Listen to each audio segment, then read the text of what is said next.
Next question, here you have the match the column question. आपको दिया गया है ethical egoism, altruism, ethical universalism और नॉन कॉग्निटिविज्म। साइड में आप लोगों को दिए गए हैं फिलोसोफर्स। इसका करेक्ट आंसर बताएंगे। 2 का आंसर आ रहा है हमारे पास डी। डी आंसर है ऑप्शन 4। ए का 4 एथिकल ईगोइज्म का हेनरी सिडविक से, एंड बी का 1 ऑल्ट्रुइज्म का ऑगस्ट कॉम्टे से। देन है आपके पास एथिकल यूनिवर्सलिज्म, जिसको हम किससे मैच करेंगे, इमैनुअल कांट से, और नॉन कॉग्निटिविज्म जिसको हम किससे मैच करेंगे, आरएम हेयर से। ठीक है, बिल्कुल सही। चलिए ऑप्शन 4 आपका एकदम करेक्ट है। अब एक एक करके पढ़ लेते हैं। एथिकल ईगोइज्म क्या कहता है? एथिकल ईगोइज्म मतलब आप अपने ईगो के साथ चल रहे हो, मतलब मुझे अगर कोई काम करना है, मेरे सेल्फ इंटरेस्ट से मुझे कोई काम करना है तो मैं वो कर सकती हूँ, जब तक मैं किसी को हार्म नहीं पहुंचा रही।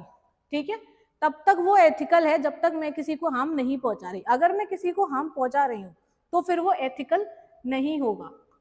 जब तक मैं किसी को हार्म नहीं पहुंचा रही तब तक ही वो एथिकल है। जब तक मैं हार्म नहीं पहुंचा रही तब तक तो वो एथिकल है, और अगर मैं हार्म पहुंचा रही हूं तो फिर वो एथिकल नहीं है।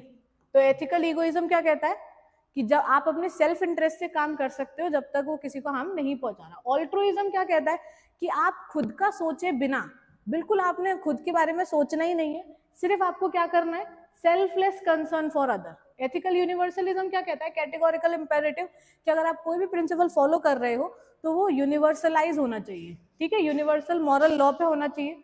देन आता है आपके पास नॉन कॉग्निटिविज्म, जो कि आरएम हेयर से है, वो उनके लीडिंग एक्सपोनेंट है नॉन कॉग्निटिविज्म के। ठीक है, और उसी के साथ आरएम हेयर का एक और टॉपिक आता है पर्सपेक्टिविज्म। ठीक है, पर्सपेक्टिव थ्योरी। चलिए